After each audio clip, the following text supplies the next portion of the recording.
Hello, good morning and welcome to new Jimbo's Driveway. As promised, today we are in Italy for the Best of Italy race tour, which is going to see us over the next few days go from Venice to Monte Carlo, and we've got a few stops in between. So we're here in Salsa Maggiore, where we stayed last night, and we've got a car park packed full of interesting cars. And I know what you're thinking. I wonder what you're driving. Well, you're going to find out in just a while, so keep on watching. So I'm doing this kind of on my own. I usually have Andy, but he's been collared to do some helping. All right, Andy. Hello. So what I'm going to do is I'm going to try and get this on my own as best I can. I'm going to run around the car park, have a look at some of the cars before everyone starts coming out, and getting in and heading off to our first stop, which this morning is going to be the Mille Miglia Museum. Here we've got a couple of Bentley 100, Bentley 1, I can't remember. I was talking to the owners of these cars last night. They're from the UK. They actually drove these over from the UK down to Italy, and they're going to be driving them over the next 4 days onto Monte Carlo, which, you know, is quite, you know, that really is hats off to them. To be able to drive these cars over from the UK and then drive them for another 4 days, and then I don't know whether they're driving them back to UK or taking them back on getting them shipped back. That's something else. I think this is some of their friends and the support vehicle in this Rolls-Royce Wraith. Yeah, so right, that's quite something. So anyone that says they've got a car that's too old to drive out to places like this for rallies and events, come speak to these guys and see what they've got to say about it. So we've got this Porsche GT3 RS right outside in a very desirable crayon. We've got my friend Raj here from Supercar Service, who I've been meaning to catch up with for a long time. He's out here, he's sponsoring the event, and he's going to be helping with if there's any little gremlins in supercars, which they usually have. So that's an original Balboni Lamborghini Gallardo. We've got some grey Mercedes AMG. Sounds very good. Don't know what that is though. It's quite subtle. Mustang over there, another Mercedes, and this very unique 599 GTO spec. It's a 599 that was originally just a 599, but it's been completely fitted with all of the parts, the original genuine parts that you would find on a GTO. This is actually the guy that runs this event, Enzo, who we'll catch up with later. This is his personal car, and he's had it for some years now. And yeah, we'll see if we can find out a bit more about that, because that is an interesting car. All right, let's have a look around the other side and see what else we've got. We've got Gallardo Performante Spider, Aston Martin BB9 Volante, I want to say. Got California. It's a 720S, that's what it was. It was on the tip of my tongue. What's this, an SV Aventador. A fluorescent yellow, nonetheless. Convertible Rolls Royce with this very statement interior. I love this interior. Look at this. That is quite something. That interior is lovely, and it works very well with the grey, which is very subtle and discreet. We've got another Porsche GT3 in red. More Porsches. Cabbages, don't like cabbages at all. Come on, let's get through this lot. Cabbages, they're all on the same, take your pick. Lamborghini Murcielago convertible Spider, we should say. You pay a lot of money for these cars. That is on a hell of a roof for something that probably costs hundreds of thousands of pounds, but there you go. This is a Ferrari F8 Tributo, I think, is that correct? We've got Lotus stripped out Porsche 911. Here we've got another Aventador. Is this an SVJ or is this an SV? I think this is an SVJ, isn't it? There you go, look, this is what, and we've got some more down here. Scuderia. So all in all, as you can probably tell, not just any old supercars. We've actually got a collection of some really interesting and quite unique supercars that you wouldn't necessarily find all in one place at the same time. But here we are in the middle of Italy.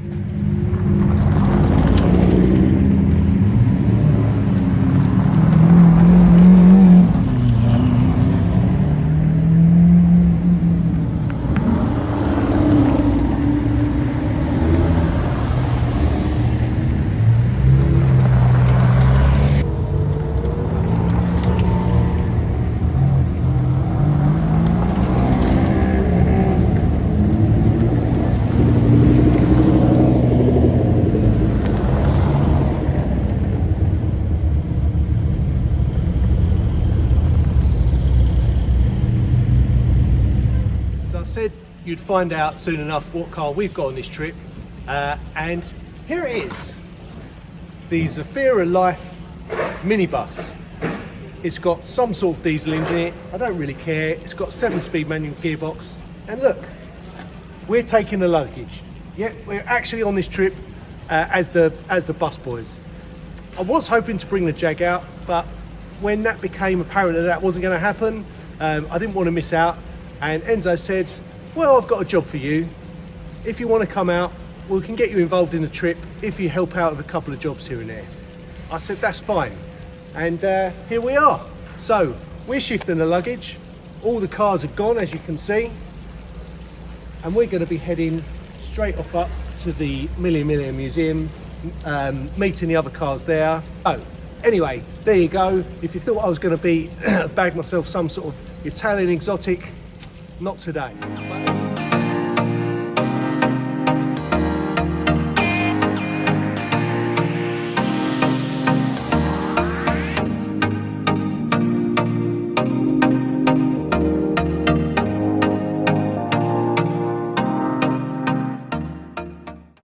So we've made it to our first stop in the foothills of Brescia, which is the birthplace and the starting point for the Mille Miglia, the world famous rally of 1,000 kilometres around Italy that's been going on since the early 1920s. I've had a look around the museum, and there's so many interesting cars in there, winning cars from throughout the years of the Mille Miglia. One of my favourites was the little Maserati, and loads of like classic winning Ferraris and things like that. This is a UNESCO heritage site now. Fantastic old sort of like Italian building, and the cars in here just amazing to visit. So if you get the opportunity, I would definitely come out here and visit this museum, and I would love to come back when the actually Mille Miglia is actually going on and be involved in that, because I bet the atmosphere in this town and this place is absolutely out of this world. Anyway, we're going to grab a spot of lunch here, and then we're going to head off to Venice. So you'll pick us up on the road there, and then we'll see what Venice is. Come on, please. No silences. Get them all, please. Come on, Daddy. Get in, off you go. We're going to go to Venice. Go on, get on. Careful, baby. All right. Yeah. Which one to put your feet on the phone? See you later.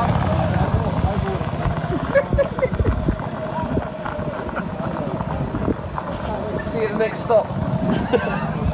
We've left the Mille Miglia factory behind. We're well on our way to Venice now. We just stopped for a fuel stop.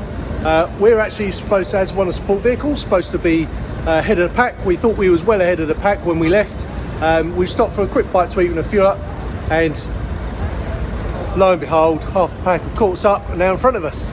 So we've got to get well on the way. We're going to get into Venice and go and see what's going on in there.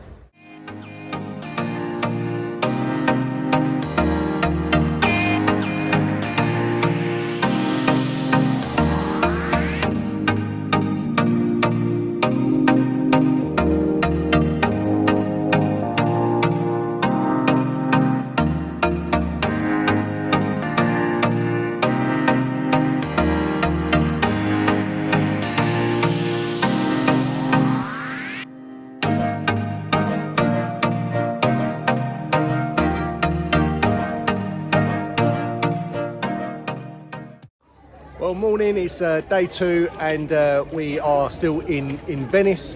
Yesterday we arrived, we left all the cars in a car park on the mainland, and then we caught a ferry over here, which was very nice. And then from the ferry, it was a short walk to this hotel where we stayed, the Bel Arti Hotel.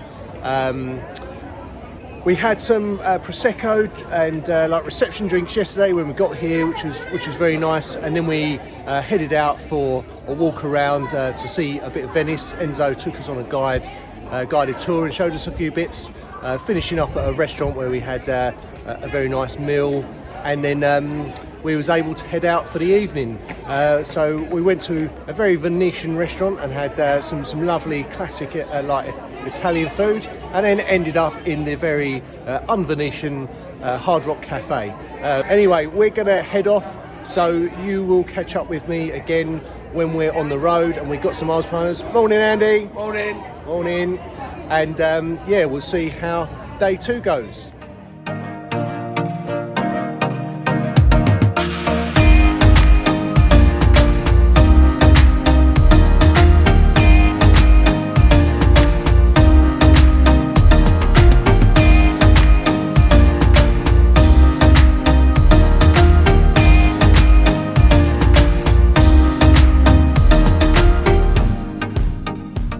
Just arrived in the square in Mantovan, and as you may well hear, some of the cars are making themselves known and already drawing quite the crowd. This is quite a stunning place. The drive in over the bridge was pretty epic as well.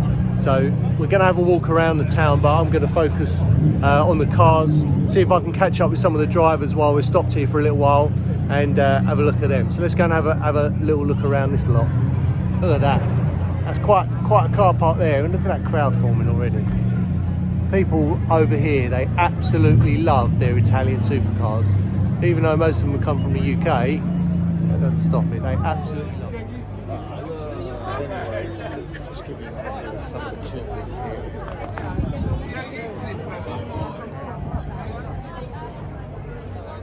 How's the sunburn on the neck? Yeah, Yeah? that's good. Are you not tempted to put the roof on yet though? Never. Never.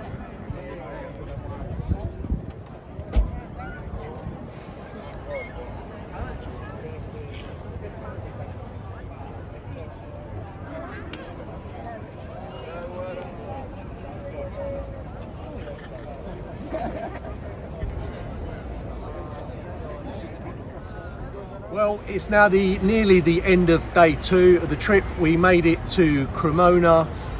We've been to see the Violin Museum, and I'm not the most cultured person, but I was actually pretty blown away by what I saw in there. Someone playing a 400-year-old violin was quite something. Anyway, we're not really here to talk about violins, I know that. We've got some drinks going on before we go out to dinner. And as you can see, all the cars are here parked in the piazza. Everyone's having a great time. And tomorrow we've got the biggest drive. We've got around 5 hours driving to do tomorrow.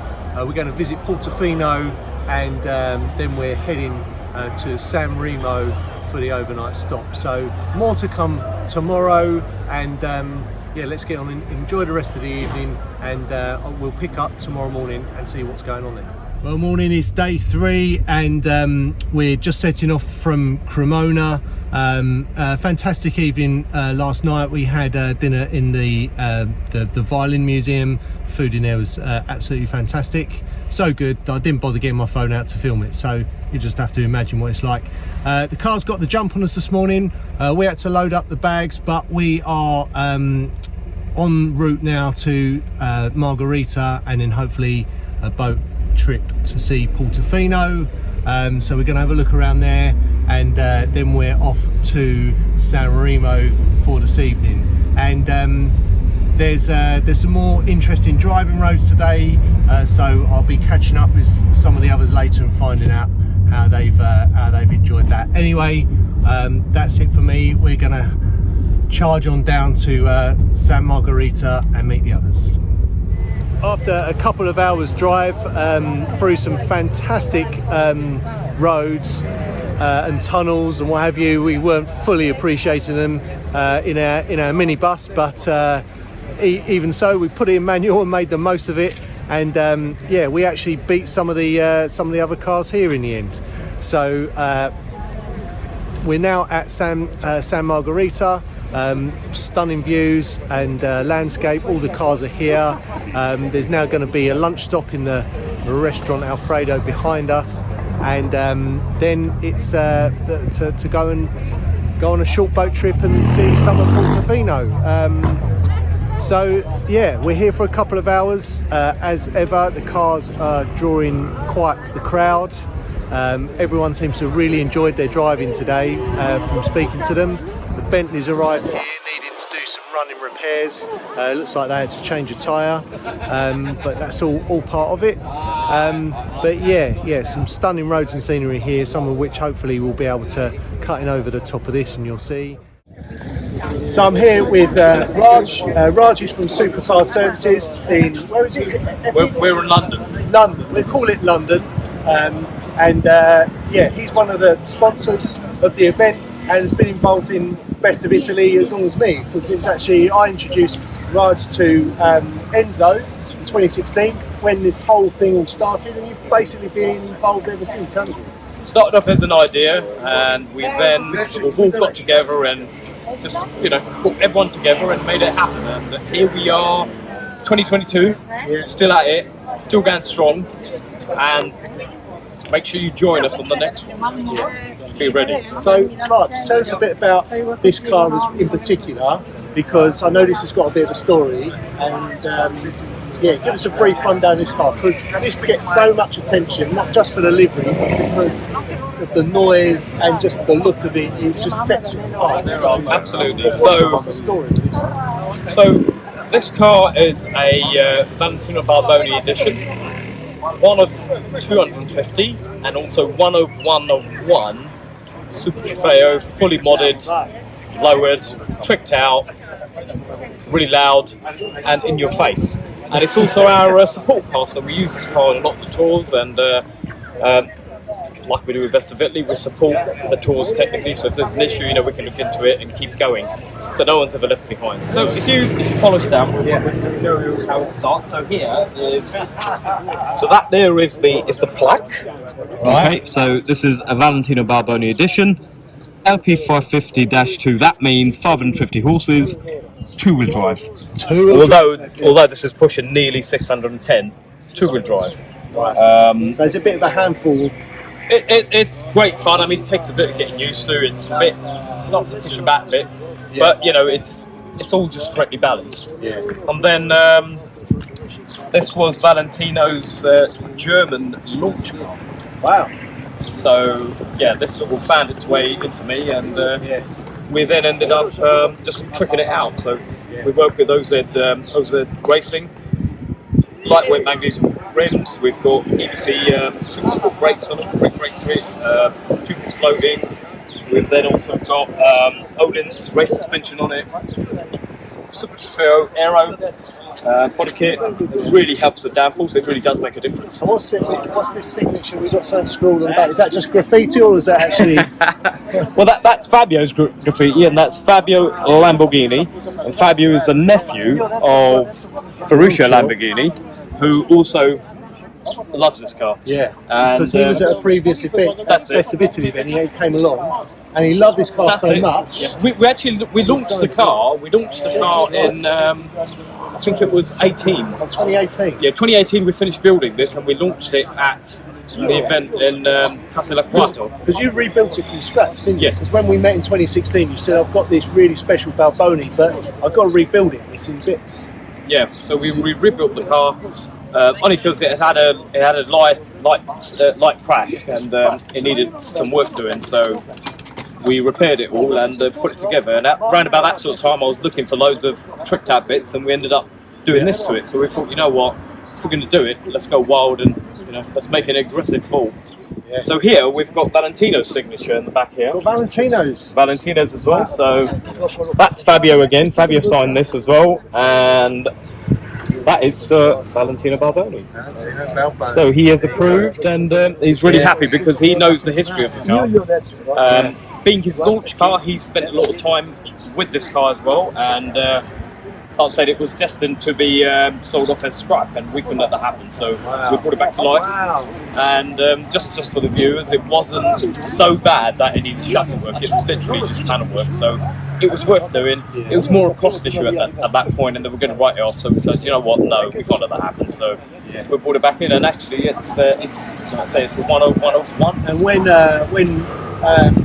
Valentino Balboni signed his when he was at the event, I was at that event as well, and I Yes. met him and got some photos there. And he's such a cool guy as well. He's so laid Absolutely. back, so he doesn't really speak a word of English, but he's so nice. He's having photos and that. So, you know, this is all part of like my story as well, being involved in the Best of Italy. Yeah, as well. It's got a lot uh, of memories attached. Memories, history, Yeah. special things. You know, it's always been around special things. So again, this is super special. So if you've not signed up, sign up Yeah. and get on board next year. Well, actually, September. Yeah, we've got some September's more the Best next of Italy to come this year, so I'll put some links in the video down below anyway. But yeah, there's more of this. Anyway, And remember, if you need any of your supercar stuff done, we're your number one place. We do it all in-house. there you go. Raj, thank you so much. Enjoy the rest of the trip. That's it. We're It's an good. absolute pleasure, as always. Thank you.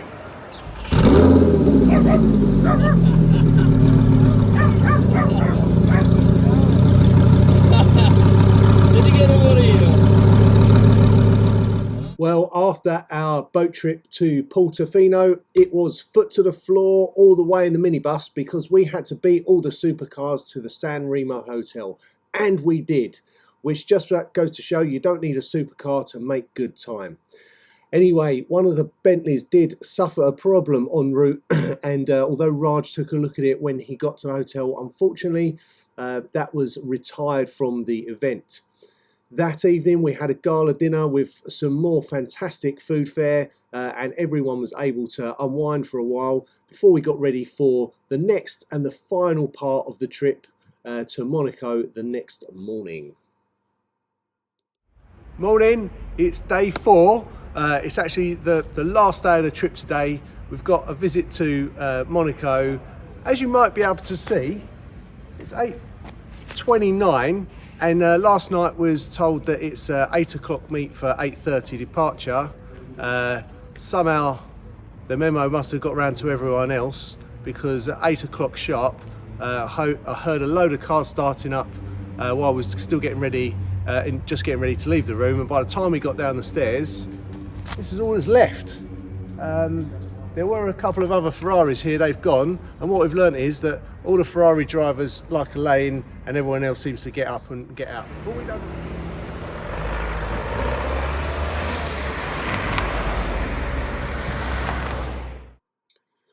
Once we arrived at Monaco, we realised that Sunday morning is probably one of the best times to ever go there because it is absolutely dead quiet.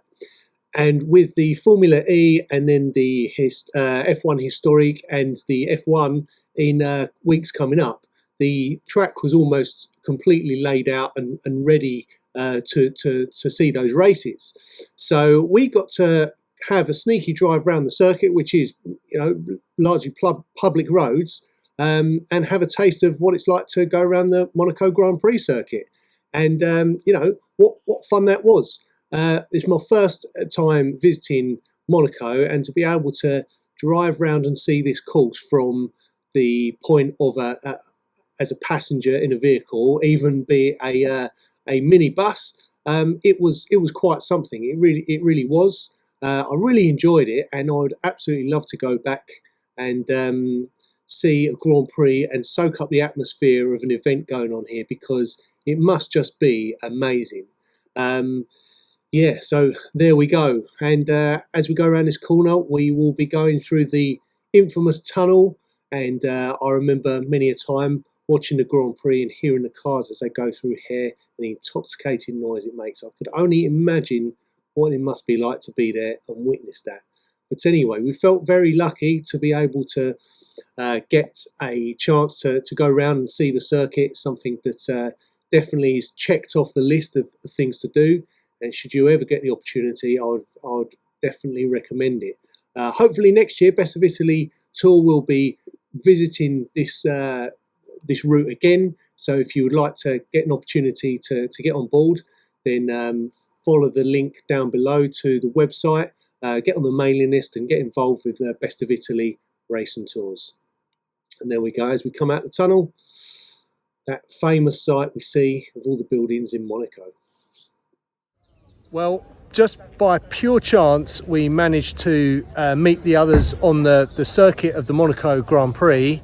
We were just sitting in the side road, and lo and behold, the cars from the tour started driving by. So we tried to pick that up as best we could. Obviously, there was some traffic got in front of us, but then we followed them on to the Fragonard perfume factory where we're at now, and I'm going to have a quick catch up with Enzo, because he's been so busy managing the tour and looking after everyone. It's been difficult to find a moment until now just have a quick chat so he can tell us about what Best of Italy tour, Best of Italy tour, showcasing the best of Italy, giving people glimpses of what Italy has to offer in terms of culture and tourism and gastronomy and passion of the people, little insights into its history, etc., so that they can take that away and then come back and spend more time in places like Mantovan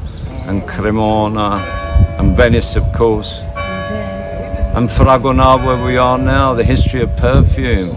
Only just 3 kilometers from Monaco. Most people just overlook it. It's just incredible. Stunning panorama, open space, the church bells in the distance. I mean, it doesn't get much better, really. And guys, next tour September, big one there, doing Modena, Imola, Bugatti factory, Pagani. You've got to sign up for next September, mate. Okay, cheers. So there we go, we've made it to the final destination of the trip. The last few cars are just parking up here on the lawn at the Hotel Royal Riviera in Cap Ferret, which is south of France, just a few kilometres away from Monaco. There's going to be some drinks on the terraces, and that's kind of a wrap, and then people are going to start heading home from here or going on their onward journey. Some people are carrying on to make the tour a bit more of a holiday. I managed to get hold of one of the drivers of the Bentleys, which I was most intrigued about on this trip, having driven all the way from the UK down to start the tour, and then on the tour from Venice over to Monaco as well. How are you doing? I'm Nigel Griffiths from Doncaster. I'm the lucky owner of a vintage racing green Bentley, kindly built by Perez from Cardiff near Wales. This car's not actually mine. This belongs to a good friend of mine, Graham Roden. Is that Graham? That's Tony, the co-pilot. The co-pilot. Hey, Hello, Tony. This is Graham coming along now. Hello, Graham. I suspect leaving very sharply as well. The Bentleys are built on a chassis of a Mark 6 Bentley, preferably pre-1950, so I think this is a 1949. I own the other green car, the 1948 car. They're fitted with a 6 litre or 6.5 litre Bentley engine, a military engine that Bentley used to make for the war vehicles, and then the chassis is from the Mark 6, and the body is all new. The body is styled on different variants that Perez makes. This is styled on the old number 1. Mine is on the 3/8 Racer. So, and they drive very different. Mine's a slightly longer wheelbase, smaller wheels, so a little bit more nimble. This one's quite a firm ride, probably more for touring.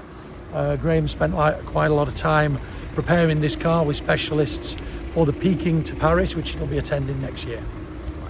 Anyway, that's it. I hope you've enjoyed this insight into the Best of Italy racing tour from Venice to Monaco. And if you have, please don't forget to subscribe to the channel if you haven't already. And if you've got any comments or any questions, put them down below. There are more Best of Italy events in the pipeline, and I will put a link to their website down below. That's all from me, from the south of France. Take care for now. Bye.